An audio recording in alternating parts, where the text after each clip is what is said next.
రష్మిక తన డైరీలో చాలా సరదాగా తన రోజువారీ జీవితాన్ని రాసుకుంది. రుచికరమైన ఆహారం తినడం నుంచి తన కుక్కపిల్ల అరాతో ఆడుకోవడం వరకు, పుస్తకాలు చదవడం, నిద్రపోవడం వరకు చాలా సరదాగా ఉంటుంది. ఈ ఫిట్నెస్ ఫ్రీక్ తనకు వ్యాయామం చేయడం చాలా ఇష్టమని కూడా చెప్పింది. అయితే రుచికరమైన ఆహారాన్ని చూస్తే ఎక్కువగా తినకుండా ఆగలేకపోతున్నానని కూడా చెప్పి నవ్వించింది. చాలామంది ఇలాంటి సమస్య ఉంటుంది కదా. నా జీవితంలో ఇప్పుడు నేను లేకుండా ఉండలేని కొన్ని విషయాలు ఇవే. చాలామంది నన్ను నటిగా చూసినా నా స్నేహితులు, కుటుంబ సభ్యులు నన్ను ఎప్పుడూ ఇలానే చూస్తారు అని ఈ ముద్దుగుమ్మ తన డైరీ పేజీలో రాసుకున్నది.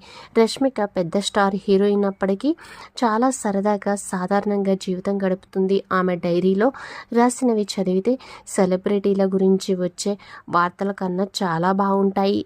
వీటి ద్వారా మనకు రష్మిక అసలు ఎలాంటి వ్యక్తి అనేది తెలుస్తుంది.